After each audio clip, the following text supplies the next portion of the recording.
mga ilang araw na nga na puro sa tindahan ngayong nililinis ko, kaya naman ngayong araw nga po ay dito naman sa taas. Tapos nga kumarites ay umuwi na yung kapatid ni Jowa at saka yung mga pinsan nila si Yan. Balik na naman nga sa reality na apat na nga lang po kami dito. Nakakatuwa nga na sakto talaga na napaayos ko itong taas namin ay nagbakasyon sila dito. Mga 2 linggo nga po sila dito, kaya naman masaya nga yung 2 bata dahil may mga kalaro silang mga pinsan.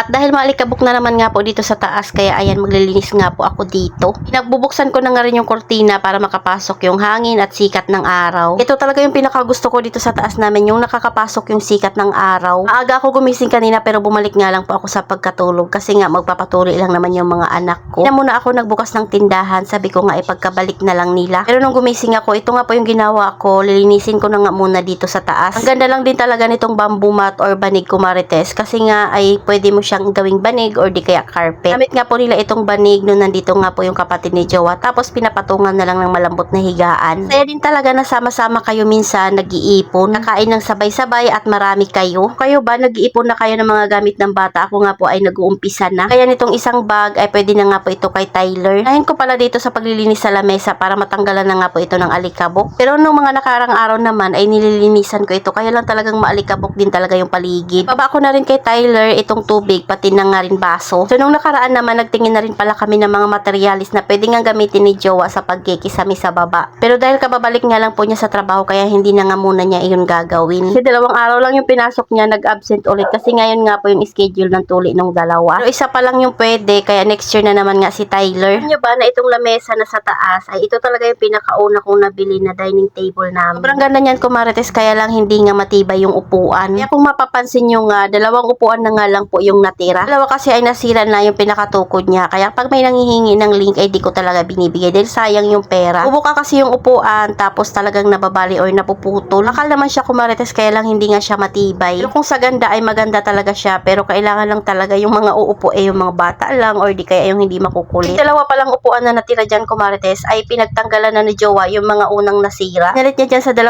para nga po maayos kahit papaano yung upuan. Ayan, nagwalis na nga po ako ng maayos para naman nga po mamap dito sa taas. Kung makikita nyo nga dyan, maalikabok na talaga siya. At siguro araw-araw ka maglinis dito ay talaga namang dumudumi pa din dahil maalikabok nga po yung paligid. Kaya sa araw-araw, palipat-lipat lang din talaga yung paglilinis ko dahil kung sa baba nga po ako ng mga ilang araw, dito naman nga ulit sa taas. May mga nagbantay naman sa tindahan, kaya pwede nga ako maglinis dito. Pero kung may pasukan na, panigurado na weekends lang talaga ako pwede maglinis sa taas. Kaya ito sinasamantala ko na nga na makapaglinis na lagi dito. After kong magwalis dito kumarites, magmamap naman nga po ako ng sahig para mas maganda nga po siya apakan. So ito palang ginagamit kong map kumarites ay pwede rin yan sa mga pader. Ito lang siya ng waste cleaner para naman nga po malinis talaga itong aming sahig. Banda sa drawer ko pala kumarites ay hindi na inabot ng aming nabili na linoleum. Kaya pinalagyan ko siya ng vinyl tiles. Akala ko nga sa vinyl tiles na dumating sa akin ay hindi siya kaya dahil nga po yun nga ay rough pa. Akala ko nga yung vinyl tiles ay talaga namang masisira kaagad. Yun din pala yung ginamit ko na pansamantalang nilagay na kisame doon sa higaan ng mga bata. Kung nabandalinisin dito kaya binalik ko na nga rin po yung table runner. So mag-comment lang kayo kung may gusto kayong hingiin na link na mga ginagamit ko dahil napaka-affordable lang ng mga iyan. Pero yung mga recommended ko lang dahil meron din talaga ako ng mga hindi recommended na gamit. Naman nga po tayo sa part na to mag-map. Kita nyo ba yung kakaibang kulay dyan? Yan kasi na banda ay wala ng carpet or linoleum. So, sobra akong natuwa sa vinyl tiles na yan kasi talaga namang dumikit siya. Tapos hindi pa siya parang nagbubukol-bukol kagaya ng dati kong ginamit na vinyl tiles. Makapal na nga yan, kaya naman talaga hindi mo babakat yung parang mga bato-bato syempre doon sa pinagdikitan. Hindi pa naman nga po makinis itong sahig namin. Pati pala yung mga bakal na nakaharang dyan ay minap ko na rin kasi nakita ko nga maalikabok na. Ihahaba pa pala itong map namin kumarites pero hindi ko na nga dinugtungan iyan. Kasi para sa akin, pagkasami na nga yung ganung haba dahil sobrang haba din talaga. Makamura lang din kasi talaga ng map na yan, tapos pwede mo pa siyang isiksik doon sa mga singit-singit. So after kong mag-map, ibabalik ko na nga po yung carpet na nakalagay dito. Yan yung sinasabi ko sa inyo kumarites, ang ganda pala ng vinyl na yan. Dahil may linoleum nga po nakalagay na dito sa aming sahig, kaya dyan lang na banda ang nilagyan. Na kasi umabot yung linoleum dyan dahil naubusan na. Sobrang sulit yan, kahit 2